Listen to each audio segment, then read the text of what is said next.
সরকারি চাকরির প্রথম ও দ্বিতীয় শ্রেণীতে মুক্তিযোদ্ধা সহ ৫৬% কোটা পদ্ধতি বাতিলের পরিপত্র অবৈধ ঘোষণা করে পূর্ণাঙ্গ রায় প্রকাশ করেছেন হাইকোর্ট।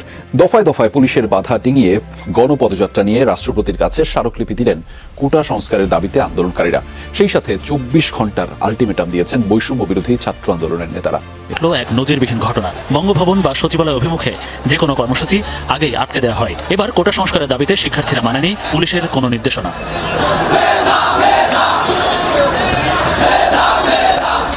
প্রেস ক্লাবের সামনে প্রথম পুলিশের বাধার মুখে পড়ে শিক্ষার্থীদের পদযাত্রা। এরপর পুলিশের অনুরোধে পদযাত্রার রুট পরিবর্তন করে সামনে এগিয়ে যায় শিক্ষার্থীরা। সচিবালয়ের সামনে দিয়ে বঙ্গভবনের দিকে যাওয়ার সময় 0 পয়েন্টে পুলিশের ব্যারিকেড।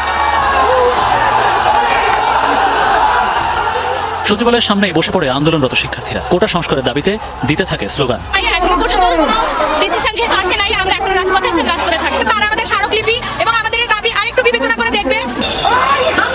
এখানে পুলিশ শিক্ষার্থীদের প্রতিনিধি বঙ্গভবনে পাঠানোর অনুরোধ করে, তবে অনুরোধ উপেক্ষা করে ব্যারিকেড ভেঙে এগিয়ে যায় শিক্ষার্থীদের গণপদযাত্রা।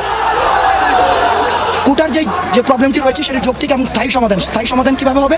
অযৌক্তিক যে কোটাগুলো রয়েছে সেগুলোকে বাতিল করে দিয়ে যৌক্তিক যে কোটাগুলো রয়েছে সেগুলোর পুনর্বিন্যাস করার মধ্য দিয়ে আমরা সেটাকে আমাদের পক্ষ থেকে প্রস্তাব করেছি 5%। স্লোগানে স্লোগানে মুখর হয় পুরো এলাকা, মিছিল এগিয়ে যায় গুলিস্তানের দিকে। এবার বঙ্গবন্ধু চত্বরে বাধা দেয় পুলিশ, থেমে যায় পদযাত্রা। স্লোগান প্রতিবাদী গানে মুখর হয়ে ওঠে গোটা এলাকা।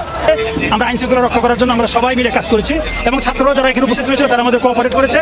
কোটা সংস্কারে এক দফা দাবিতে বৃহস্পতিবার বিকেল 3:30 থেকে সারা দেশে বাংলা ব্লকেট কর্মসূচি পালন করবে বৈষম্য বিরোধী ছাত্র আন্দোলন। প্রতিটি রাজপথে, প্রতিটি রেল লাইনে শিক্ষার্থীরা বাংলা ব্লকেট কর্মসূচি অব্যাহত রাখবে। তো আইন মানবে না, আদালত মানবে না, সংবিধান কি তারা চেনে না, বাট সরকার কিভাবে চলে এ সম্পর্কে কোনো ধারণাই এদের নাই। যোদ্ধাদের নাতিপুতিরাও পাবে না, তাহলে কি রাজাকারের নাতিপুতিরা পাবে?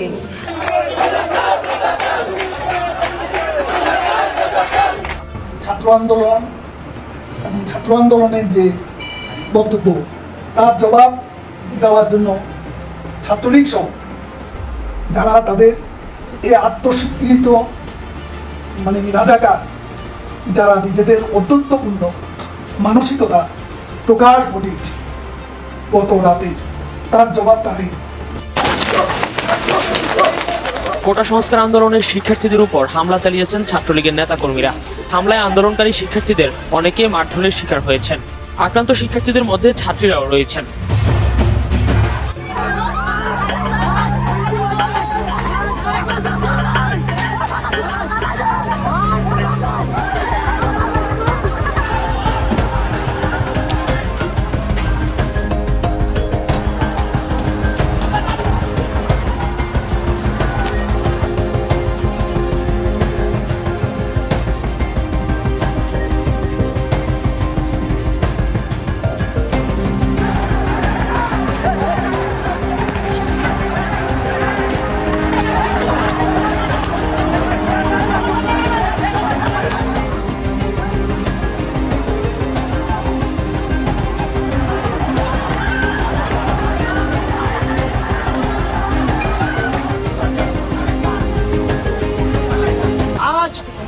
সাথে বলতে হয়, আমার ক্যাম্পাসের বোনেরা, আমার ক্যাম্পাসের ভাইয়েরা যখন তার ক্যাম্পাসের ভেতর একটি যৌক্তিক দাবিতে কর্মসূচি পালন করে,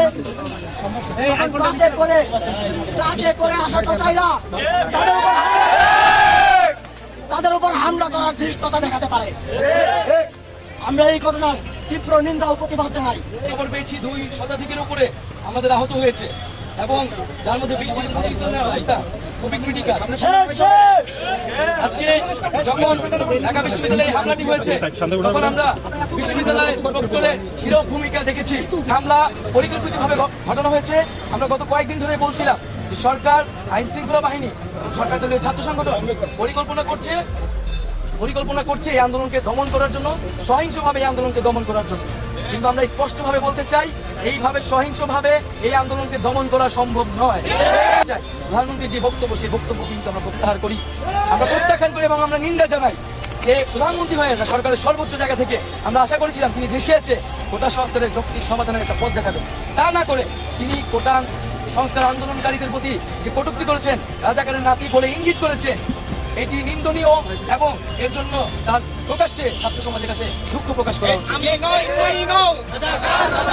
এবং আমরা আজকে সারাদিনে যা ঘটেছে, আমরা সারা দেশের মানুষের কাছে আহ্বান করব, আপনারা নেমে আসুন, আপনারা সকল শিক্ষা প্রতিষ্ঠান শিক্ষার্থীরা নেমে আসুন, সাধারণ মানুষ নেমে আসুন, স্কুল কলেজ প্রাইভেট বিশ্ববিদ্যালয়ের সকল শিক্ষার্থীরা একযোগে নেমে আসুন এবং শিক্ষার্থীদের এই আন্দোলনকে সফল করুন এবং এই হামলার বিচার আদায় করুন। আগামীকাল আজকের যে হামলা, সে হামলা এবং প্রধানমন্ত্রীর বক্তব্যের প্রত্যাহার এবং আমাদের যে এক দফা দাবি কোটা সংস্কার, তার দাবিতে আগামীকাল বিকাল 3টায় সারা দেশের সকল ক্যাম্পাসে বিক্ষোভ মিছিল এবং সমাবেশ অনুষ্ঠিত হবে। আমি স্টুডেন্ট কালকে যেভাবে মার খেয়েছি, আমাদের ভাইদের যেভাবে মেরেছে, আমি নিজেও ইনজুরিতে আছি। আমি তারপর আজকে আন্দোলনে আসি। আমরা কিন্তু দমে যাই না, এটা জাস্ট বোঝানোর জন্য যে ইনজুরি থেকে উঠে আসছি, যে ঢাবির এখন পর্যন্ত কোনো আন্দোলন কিন্তু মিথ্যা যায় নাই। চলে আসছে একটা অরাজনৈতিক আন্দোলন এবং এই আন্দোলন যৌক্তিক শিক্ষার্থীদের আন্দোলন। এই আন্দোলনে দেশে আপামর জনসাধারণের একটা ভূমিকা আছে এবং সমর্থন আছে, যেটা আমরা সবসময় পেয়েছি। আমরা যদিও বলেছি এটা একটা অরাজনৈতিক আন্দোলন, কিন্তু আপনারা কালকে দেখেছেন আমাদের কোনোই ইচ্ছা ছিল না মারামারি করার। একটা নির্দিষ্ট গোষ্ঠী, একটা নির্দিষ্ট দল, আমাদের নাম বলতে অসুবিধা নেই, সেটা ছাত্রলীগ, তারা এই আন্দোলনকে পরিকল্পিতভাবে রাজনৈতিক বানিয়েছে। এবং আপনারা যদি দেখেন, গত পরশু মাননীয় প্রধানমন্ত্রী বলেছেন যে তিনি ঢাকা বিশ্ববিদ্যালয়ে এই লাঠি কিংবা ইটপাটকেলের বৃষ্টি, বন্দুকের ঝনঝনানি বাদ দিয়ে কলম তুলে দিয়েছেন, খাতা তুলে দিয়েছেন। একদিন পরে কিন্তু ছাত্রলীগ তাদের হাতে খাতা কলমগুলো দেখিয়ে দিয়েছে। এবং তাদের হাতে খাতা কলমগুলো কি ছিল? তাদের হাতে খাতা কলম ছিল হকি স্টিক। এবার কোটা সংস্কারের দাবিতে রাজধানীর বিভিন্ন সড়ক অবরোধ করেছেন শিক্ষার্থীরা। বেলা 12টার দিকে বিভিন্ন বেসরকারি বিশ্ববিদ্যালয়ের শিক্ষার্থীরা মিছিল নিয়ে প্রগতি সরণিতে অবস্থান নেয়। এছাড়া বাড্ডায় সড়ক অবরোধ করেছে ইউএআইইউ এর শিক্ষার্থীরা।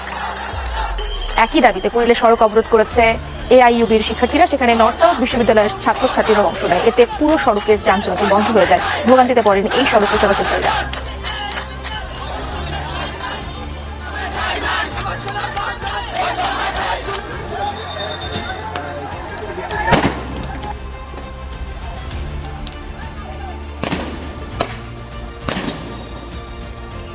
সরকারি বেসরকারি সব প্রাইভেট এবং পাবলিক বিশ্ববিদ্যালয় বন্ধের ঘোষণা দেওয়া হয়েছে। তারপর থেকেই ঢাকা বিশ্ববিদ্যালয় এরিয়াতে এক ধরনের থমথম অবস্থা বিরাজ করছে। এবং সকালে যখন আমরা ঢাকা বিশ্ববিদ্যালয়ে এসেছি, তখনও দেখেছি যে সাধারণ শিক্ষার্থী যারা রয়েছেন তাদের অনেকে হল ছেড়ে তারা চলে যাচ্ছেন এবং অনেকে তাদের অভিভাবকরা এসে তাদেরকে নিয়ে যাচ্ছে। এবং তাদের সাথে আমরা কথা বলেছি, তারা বলছেন যে এক ধরনের আতঙ্ক, ভয় তাদের ভিতরে কাজ করছে। সংঘর্ষের ঘটনা সেটি কিন্তু আমরা সকালেও কিছুটা দেখেছি এবং এখানে মোটরসাইকেলে আগুন লাগার ঘটনা সেটিও দেখেছি। এবং ইতিমধ্যে ঢাকা বিশ্ববিদ্যালয় প্রশাসনিক ভবনে জরুরি সিন্ডিকেট সভা বসেছে এবং সেখানে সভাটি চলছে। এবং ঢাকা বিশ্ববিদ্যালয়ের সার্বিক পরিস্থিতি নিয়ন্ত্রণে ইতিমধ্যে বিজিবি সদস্যদের শক্ত অবস্থান আমরা দেখেছি এবং পাশাপাশি পুলিশ সদস্যরা এখানে উপস্থিত রয়েছেন। অর্থাৎ তারা বলছেন যে কোনো রকম আইনশৃঙ্খলা যেন বিনষ্ট না হয়, সেজন্য প্রশাসনের পক্ষ থেকে সর্বাত্মক নিরাপত্তা কিন্তু এখানে দিচ্ছে। তো 12টার আগে হল ছাড়ার নির্দেশনা থাকলেও 10টার মধ্যে চলে গেছে শিক্ষার্থীরা। তবে ন্যায্য দাবি আদায়ে সোচ্চার থাকার হুঁশিয়ারি তাদের। একই সাথে চান সাইদ হত্যার বিচার। রাজশাহী বিশ্ববিদ্যালয়ের বেশিরভাগ শিক্ষার্থী ছেড়েছেন ক্যাম্পাস। তবে বেগম রোকেয়া বঙ্গমাতা ফজিলাতুন্নেসা হলের অনেক শিক্ষার্থী ক্যাম্পাস ছাড়তে চান না। স্থগিত করা হয় বৃহস্পতিবারের এইচএসসি ও সমমানের পরীক্ষা। ঢাকা মেডিকেলের মর্গে ঢাকার বাইরে সংঘর্ষে প্রাণ গেছে দেশের আরো কয়েক জেলায়।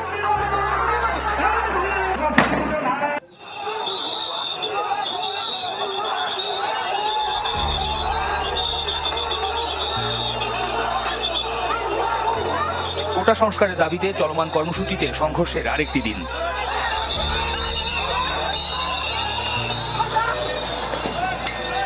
বিশ্ববিদ্যালয়ে মোতায়েন করা হয়েছে বিজিবি। বঙ্গবন্ধু হলে অগ্নিকাণ্ডের ঘটনা ঘটে, পুড়ে যায় আসবাব সহ হলের সামনে থাকা মোটরসাইকেল।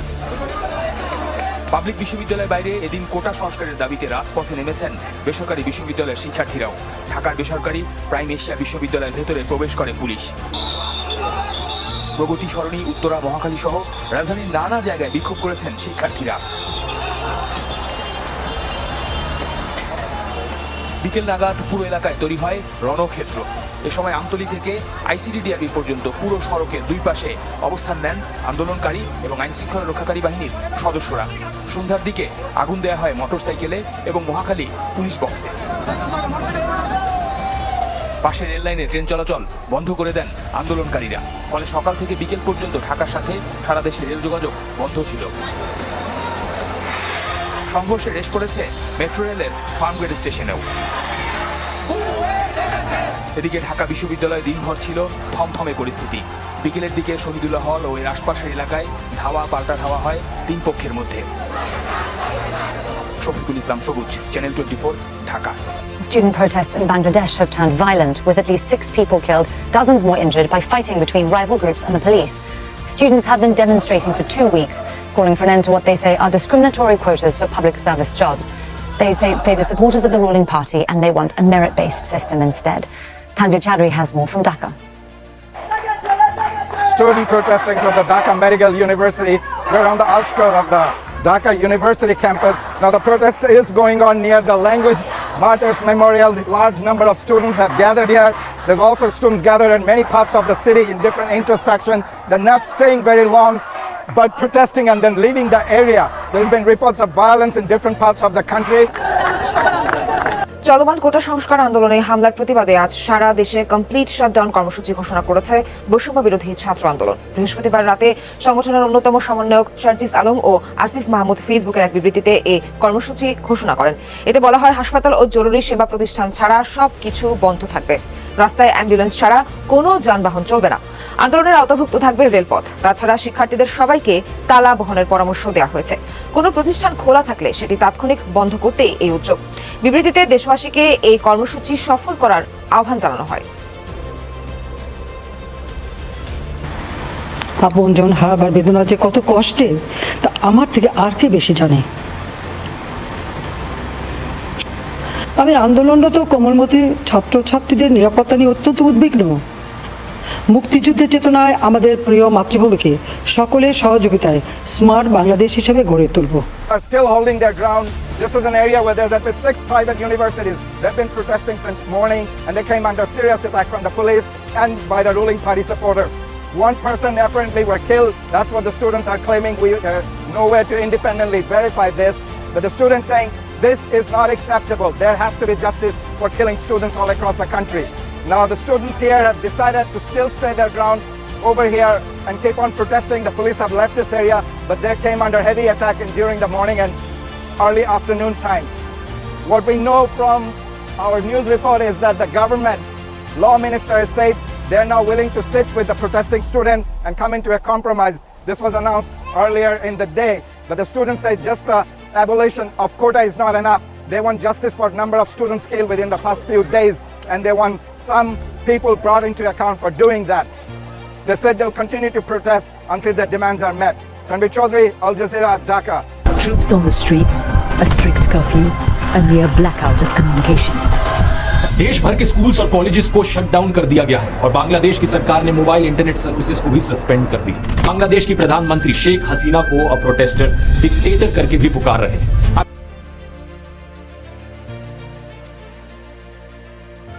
কারফিউ বিদ্যমান থাকার কারণে শাটডাউন যে কর্মসূচিটা আমাদের ছিল, এই শাটডাউন কর্মসূচিটা আমরা রাখছি না। এক নম্বর বিষয়, শাটডাউন কর্মসূচি থাকছে না, কিন্তু আমাদের পরবর্তী 48 ঘন্টার আমরা আলটিমেটাম দিচ্ছি। এই 48 ঘন্টা আলটিমেটামের মধ্যে আমাদের যে ডিজিটাল ক্র্যাকডাউনটি যে রয়েছে, ইন্টারনেট সংযোগ বিচ্ছিন্ন করা হয়েছে, আমরা চাই 48 ঘন্টার মধ্যে আমাদের ইন্টারনেট সংযোগটি আবার সচল করা হবে।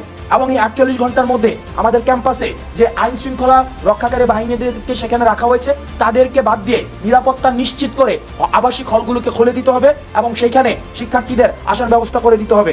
এবং তৃতীয়ত যে দাবিটা হচ্ছে সেটা হচ্ছে আমাদের সমন্বয়কদের মধ্যে নিরাপত্তা ঝুঁকি রয়েছে।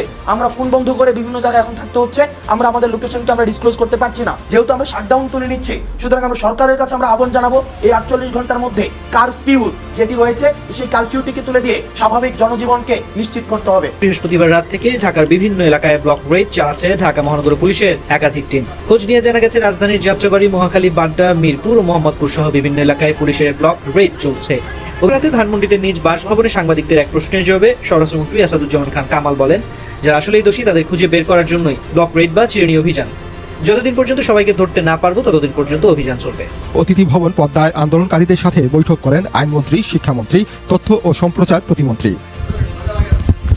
পরে সাংবাদিকদের সাথে কথা বলেন কোটা সংস্কারের দাবিতে আন্দোলনকারীরা। সরকারি চাকরিতে সকল গ্রেডে অযৌক্তিক ও বৈষম্যমূলক কোটা বাতিল করে সংবিধানের উল্লেখিত অনগ্রসর গোষ্ঠীর কথা বিবেচনা করে কোটাকে ন্যূনতম মাত্রায় 5% এনে সংসদে আইন পাশ করতে হবে। আইনমন্ত্রী আনিসুল হক বলেন, শিক্ষার্থীদের যৌক্তিক দাবিগুলো বাস্তবায়ন সম্ভব। দাবিটা আমরা হাতে নিয়েছি তাদের কাছ থেকে এবং আমরা তিনজনে এতক্ষণ আলাপ আলোচনা করলাম তো যেটা আমাদের কাছে মনে হয়েছে সেটা হচ্ছে যে কোটার যে পরিমাণের কথা তারা বলেছে সেটা তাদের আমরা দেখেছি এবং দেখে এটার একটা যৌক্তিক সমাধানে যাওয়া সম্ভব বলে আমরা মনে করি। আলোচনার মাধ্যমে যে কোনো সমস্যা সমাধানে সরকার সবসময় আন্তরিক বলেও জানান আইনমন্ত্রী। মানিক শিকদার, 21 টেলিভিশন, ঢাকা।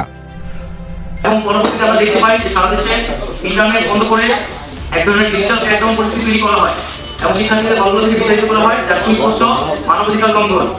পরবর্তীতে সেনাবাহিনী নামিয়ে কারফিউ জারি করা হয় এবং এই অরাজক পরিস্থিতির সুযোগে পরিকল্পিতভাবে আন্দোলনকে নস্যাৎ করার জন্য দুর্বৃত্তরা বিভিন্ন ধরনের নাশকতা করে বিভিন্ন রাষ্ট্রীয় প্রতিষ্ঠানে আগুন লাগায় ও যানবাহনের ক্ষয়ক্ষতি করে।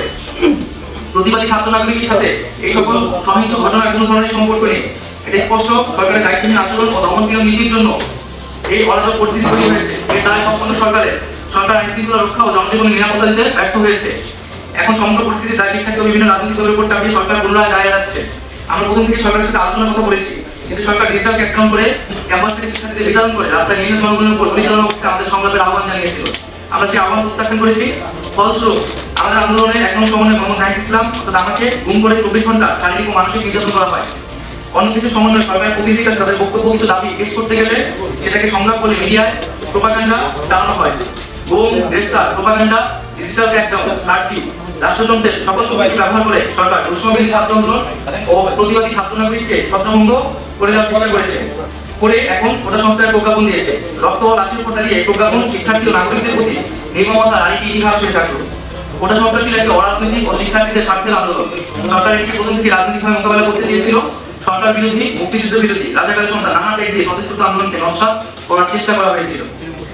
গত কয়েক সপ্তাহে রক্তক্ষয়ী পরিস্থিতিতে সারা দেশে কয়েক শত ছাত্র নাগরিক শহীদ হয়েছে এবং কয়েক হাজার লোক আহত হয়েছে। হতাহতের সঠিক সংখ্যা এখনো পাওয়া যায়নি।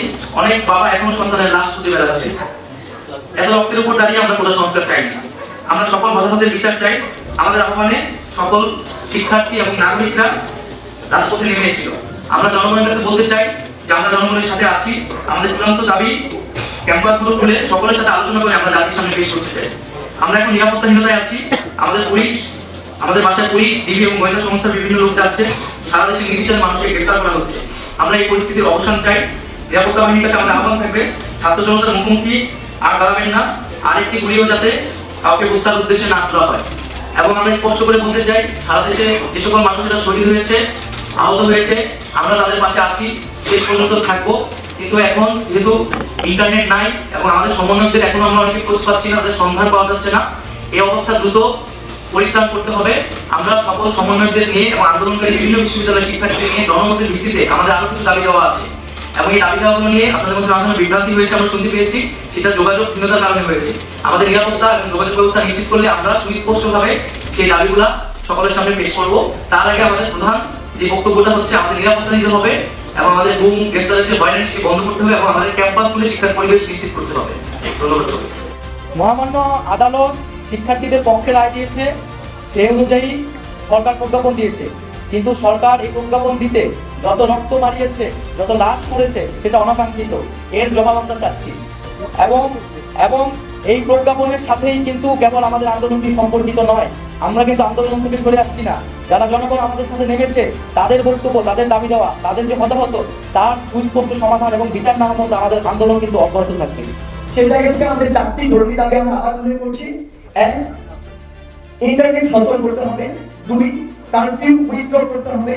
3, বিশ্ববিদ্যালয় বা শিক্ষা প্রতিষ্ঠানগুলো থেকে আইন শৃঙ্খলা বাহিনী সরিয়ে দিয়ে সরকার এবং প্রশাসনের সমন্বয়ে সুষ্ঠু পরিবেশ নিশ্চিত করে আবাসিক হল খুলে দিয়ে আমাদেরকে শিক্ষা প্রতিষ্ঠানে ফিরে যাওয়ার পরিবেশ তৈরি করে দিতে হবে।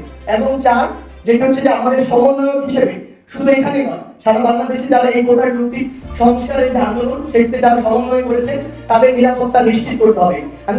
এমন একটা পরিবেশ সৃষ্টি, আর সেই সাথে সাথে এই ধ্বংসযজ্ঞ, মানে এই ধ্বংসযজ্ঞটাকে সুযোগ সৃষ্টি করে দেওয়া। ক্ষতিকার হলো আজকে মেট্রো রেল বন্ধ, কারণ স্টেশন যেভাবে ধ্বংস হয়েছে, এটা সম্পূর্ণ ডিজিটাল সিস্টেম, ইলেকট্রনিক সিস্টেম, সম্পূর্ণ মডার্ন। এটা তো কতদিনের ঠিক হবে আমি জানি না, কিন্তু কষ্ট পাবে তো মানুষ। আপনারাই কষ্ট পাবেন, দেশের মানুষই কষ্ট পাবেন, এই ঢাকা শহরের মানুষই কষ্ট পাবেন। ঘন্টার পর ঘন্টা আবার ট্রাফিক জ্যামে পড়ে থাকতে হবে, আবার কর্মস্থলে পৌঁছানো, আবার ফেরত আসা।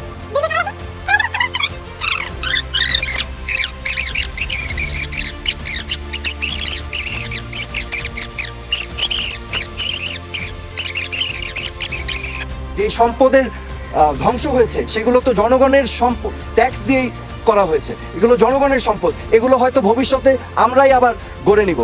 কিন্তু একটি প্রাণ যেটা আমরা হারিয়েছি, একটি প্রাণও কি আমরা ফেরত পাবো?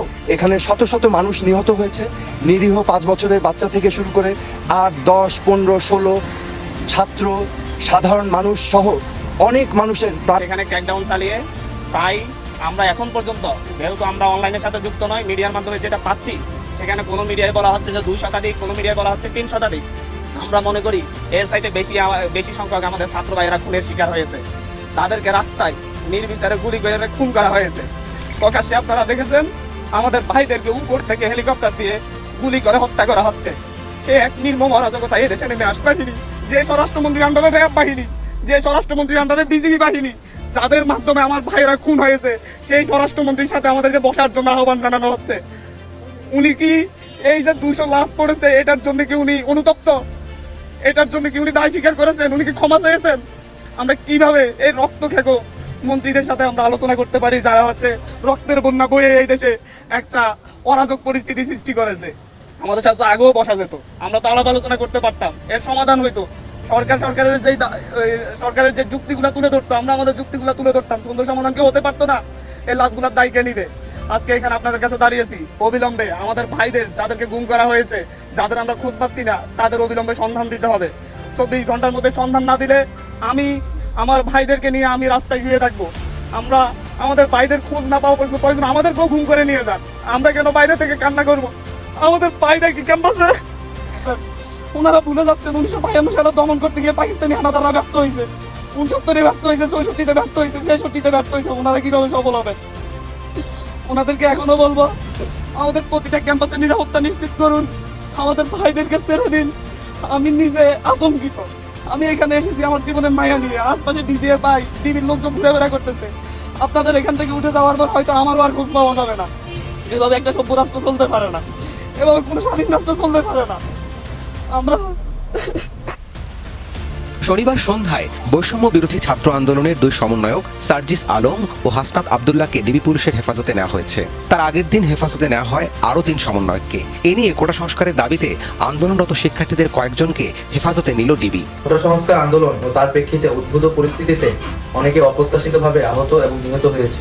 তাছাড়া রাষ্ট্রীয় স্থাপনে অগ্নিসংযোগ সহ নানা সহিংস ঘটনা ঘটেছে। আমরা এই সকল অনাকাঙ্ক্ষিত ঘটনা তীব্র নিন্দা জানাই এবং সুষ্ঠু তদন্ত সাপেক্ষে দ্রুত বিচারের দাবি জানাচ্ছি। আমাদের প্রধান দাবি ছিল কোটার যৌক্তিক সংস্কার, যা ইতিমধ্যে সরকার পূরণ করেছেন। এখন শিক্ষার সুষ্ঠু পরিবেশ নিশ্চিত করার লক্ষ্যে দ্রুত শিক্ষা প্রতিষ্ঠান খুলে দেওয়ার জন্য সরকারের প্রতি জোর আহ্বান জানাই। সার্বিক স্বার্থে আমরা এই মুহূর্তে থেকে আমাদের কর্মসূচি প্রত্যাহার করছি। কাদের দ্য ডেইলি স্টারকে বলেন, আমরা এই ভিডিও বার্তা প্রত্যাখ্যান করছি। নাহিদ ভাই আমাদের কিছু বিষয় বলে গেছেন, অন্যান্য সমন্বয়কদের সঙ্গে সেগুলো নিয়ে কথা বলে আমরা শিগগির একটি বিবৃতি দিচ্ছি। গতকাল রাত 9:30টার দিকে তিনি ফেসবুকে লিখেছেন, সমন্বয়কদের জিম্মি করে নির্যাতনের মুখে যে স্টেটমেন্ট দেওয়া হয়েছে সেটা কখনোই জাতির নিকট গ্রহণযোগ্য হতে পারে না। আটককৃত সমন্বয়করা ভয় ভীতির মুখে গোয়েন্দা সংস্থার লিখে দেওয়া যে বক্তব্য কেবল রিডিং পড়ে গেছে, আমরা সেই বক্তব্য প্রত্যাখ্যান করছি এবং একই সঙ্গে জোরপূর্বক বক্তব্য আদায় করার মতো সরকারের এমন জঘন্য কাজের তীব্র নিন্দা এবং প্রতিবাদ জানাচ্ছি। তিনি আরো লিখেছেন, আমরা ব্যর্থহীন ভাষায় বলতে চাই, পূর্বে উত্থাপিত ছাত্র হত্যার দায়ে প্রধানমন্ত্রীর ক্ষমা প্রার্থনা, স্বরাষ্ট্রমন্ত্রীর পদত্যাগ সহ 9 দফা দাবি আদায় না হওয়া পর্যন্ত আমাদের আন্দোলন চলমান থাকবে। দেশবাসীর প্রতি আহ্বান, আপনারা কোনো প্রকার বিভ্রান্ত হবেন না। যে কোটার জন্য সংস্কার এতগুলো মানুষকে হত্যা করেছিল, সেই হত্যার বিচার না হওয়া পর্যন্ত আন্দোলন চলবে। দেশ জুড়ে আবার উত্তেজনা, এবার 9 দফা দাবি নিয়ে রাস্তায় নামলো আন্দোলনকারীরা। চলুন জেনে নেই সেই দাবিগুলো কি কি। প্রথম দাবি, ছাত্র ও নাগরিক হত্যার দায় নিয়ে প্রধানমন্ত্রী শেখ হাসিনাকে জাতির কাছে প্রকাশ্যে ক্ষমা চাইতে হবে। দ্বিতীয় দাবি, আইন শৃঙ্খলা রক্ষাকারী বাহিনী ও দলীয় ক্যাডার এবং সন্ত্রাসী কর্তৃক ছাত্র নাগরিক হত্যার দায় নিয়ে স্বরাষ্ট্রমন্ত্রী আসাদুজ্জামান খান কামাল, সড়ক পরিবহন ও সেতুমন্ত্রী ওবায়দুল কাদের, শিক্ষামন্ত্রী মহিবুল হাসান চৌধুরী, আইনমন্ত্রী আনিসুল হককে মন্ত্রী পরিষদ থেকে পদত্যাগ করতে হবে। সারা দেশে ইন্টারনেট বন্ধ রাখায় তথ্য প্রতিমন্ত্রী জুনায়েদ আহমেদ পলককে পদত্যাগ করতে হবে। মিডিয়ার সামনে শহীদ শিক্ষার্থী এবং আন্দোলনরত শিক্ষার্থীদের ড্রাগ এডিক্টেড বলে কুরুচিপূর্ণ এবং মিথ্যা বক্তব্য দেওয়ায় তথ্য প্রতিমন্ত্রী মোহাম্মদ এ আরাফাতকে পদত্যাগ করতে হবে। নাম্বার 3, বাংলাদেশের যত জায়গায় ছাত্র নাগরিক শহীদ হয়েছে সেখানকার ডিআইজি, পুলিশ কমিশনার ও পুলিশ সুপারদের চাকরি থেকে বরখাস্ত করতে হবে। দাবি নাম্বার 4, ঢাকা বিশ্ববিদ্যালয়, রাজশাহী বিশ্ববিদ্যালয়, জগন্নাথ বিশ্ববিদ্যালয়, জাহাঙ্গীরনগর বিশ্ববিদ্যালয় এবং চট্টগ্রাম বিশ্ববিদ্যালয় সহ সারা দেশের প্রত্যেকটি বিশ্ববিদ্যালয়ে যেখানে ক্যাম্পাসের আইন শৃঙ্খলা বাহিনী কর্তৃক শান্তিপূর্ণ আন্দোলনে হামলা হয়েছে সেখানকার উপাচার্য ও প্রক্টরকে পদত্যাগ করতে হবে। নাম্বার 5, ছাত্র হত্যাকাণ্ডে জড়িত বা যারা ছাত্রদের উপর গুলি চালিয়েছে সেসব পুলিশ, বিজিবি, র্যাব, সেনাবাহিনী এবং ক্ষমতাসীন দলের সন্ত্রাসীদের দ্রুত গ্রেফতার করতে হবে এবং তাদের বিরুদ্ধে হত্যা মামলা দায়ের করতে হবে। নাম্বার 6, এই আন্দোলনে শিক্ষার্থী এবং সাধারণ নাগরিক যারা নিহত ও আহত হয়েছেন তাদের পরিবারকে দ্রুত সময়ের মধ্যে যথাযথ ক্ষতিপূরণ দিতে হবে। নাম্বার 7, সারা দেশের প্রত্যেকটি বিশ্ববিদ্যালয় এবং শিক্ষা প্রতিষ্ঠানে ছাত্রলীগ সহ সকল ছাত্র রাজনীতি নিষিদ্ধ করে নিয়মতান্ত্রিকভাবে ছাত্র সংসদ চালু করতে হবে। নাম্বার 8, অবিলম্বে সকল শিক্ষা প্রতিষ্ঠান এবং হলগুলো খুলে দিতে হবে। সেই সাথে কারফিউ তুলে নিয়ে সকল ক্যাম্পাস শিক্ষা প্রতিষ্ঠান থেকে মোতায়েনকৃত প্রফেশনাল লোক সরিয়ে নিতে হবে। সর্বশেষ নাম্বার 9, আন্দোলনে অংশ নেওয়া সকল শিক্ষার্থী এবং সাধারণ নাগরিকদের গ্রেফতার বন্ধ করতে হবে, বন্দীদের মুক্তি দিতে হবে, মিথ্যা মামলা তুলে নিতে হবে এবং পরবর্তীতে কেউ যেন হয়রানির শিকার না হয় সেই মর্মে অঙ্গীকার করতে হবে। কোটা আন্দোলন ঘিরে সহিংসতায় নিহতদের স্মরণে মঙ্গলবার সারা দেশে রাষ্ট্রীয় শোক পালনের সিদ্ধান্ত হয়। এর সরকার ঘোষিত রাষ্ট্রীয় শোক প্রত্যাখ্যান করে নতুন কর্মসূচি ঘোষণা করেছে বৈষম্য বিরোধী ছাত্র আন্দোলন। ঢাকার জন্য কালকে তারা রাষ্ট্রীয় শোক ঘোষণা করেছে। আপনারা সবাই জানেন যে শোকের প্রতীক হলো কালো, কিন্তু আমাদের প্রতীক কিন্তু কালো নয়, আমাদের প্রতীক লাল। লাল দ্বারা আমরা আমাদের শহীদ ভাইদেরকে স্মরণ করব, কিন্তু তাদের রক্তেও যে আমাদের শক্তি যোগাচ্ছে, তাদের রক্ত যে আমাদের অধিকার আদায়ের প্রেরণা, আমরা সেটাই সরকারকে স্পষ্টভাবে বুঝিয়ে দিতে চাই। বৈষম্য বিরোধী ছাত্র আন্দোলনের দাবিগুলোর সঙ্গে সংহতি প্রকাশ করার জন্য শিক্ষক, সাংবাদিক, বুদ্ধিজীবী, পেশাজীবী, শ্রমজীবী ও গণমানুষের প্রতি বিশেষ কৃতজ্ঞতা জানানো হয়। লাল কাপড় মুখে ও চোখে বেঁধে ছবি তুলে প্রতিবাদ জানাচ্ছেন তারা, পাশাপাশি অনলাইনে সেগুলো প্রচারও করছেন। I was broken from a young age, taking my soul into the masses, writing my poems for the few that look at me, shook at me, killing me, singing from heartache, from the pain, taking my message from the veins, speaking my lesson from the brain, seeing the beauty through the.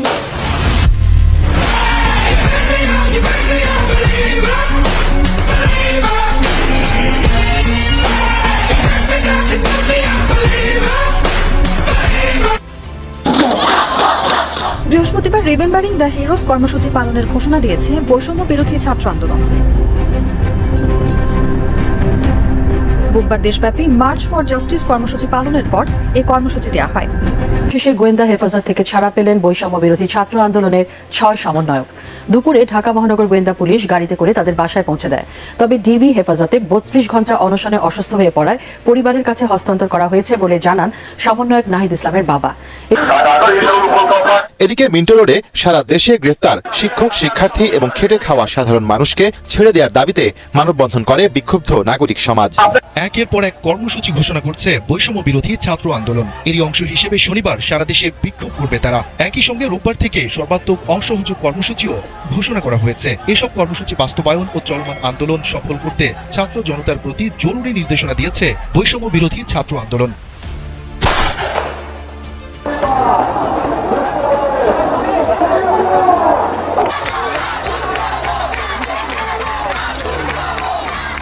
কেন্দ্রীয় শহীদ মিনারে অযুত প্রাণের ঢল।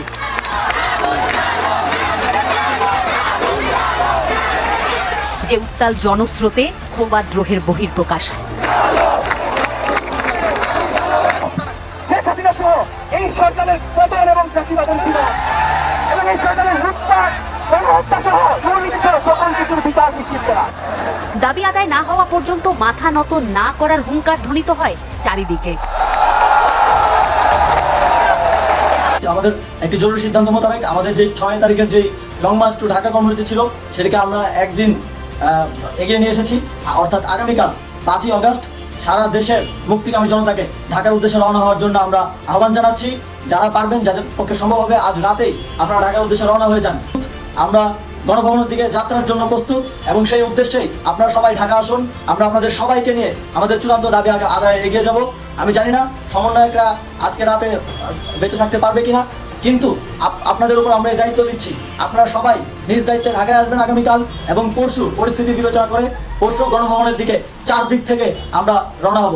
আমরা খুব আতঙ্কের সাথে লক্ষ্য করছি যে ছাত্রলীগ, যুবলীগ এবং আওয়ামী লীগের গুন্ডারা পুলিশের অস্ত্র দিয়ে পর্যন্ত সাধারণ জনগণের উপর হামলা করছে। কিন্তু একটি সুখের খবর হচ্ছে সারা দেশের বিভিন্ন স্থানে সেনাবাহিনী ছাত্র জনতার পক্ষে দাঁড়িয়েছে, আবার কিছু কিছু জায়গায় যেমন মিরপুর ও মোহাম্মদপুরে সেনাবাহিনী ছাত্র জনতার বিপক্ষে দাঁড়িয়ে গুলি চালাচ্ছে। আমরা সেনাবাহিনীর প্রতি আহ্বান জানাতে চাই, আপনারা এই দেশের নাগরিক এবং আপনারা এই দেশের নিরাপত্তার দায়িত্বে আছেন, এই দেশের জনগণের যানবাহনের নিরাপত্তার দায়িত্বে আছেন। আপনারা দেশের পক্ষে এবং দেশের জনগণের জন্য কাজ করবেন। কোনো খুনি সরকারের জন্য, কোনো খুনি রাজনৈতিক দলের জন্য কাজ করবেন না, এটি এই দেশের জনগণ আপনাদের থেকে প্রত্যাশা করে। আমাদের এই আন্দোলনে সম্পূর্ণ সমর্থন দিয়ে হয় নিরপেক্ষ থাকুন, অথবা এই খুনি বাহিনীকে, সরকারের খুনি বাহিনীকে প্রতিহত করুন, তাদেরকে যথাযথ শাস্তির আওতায় নিয়ে আসুন।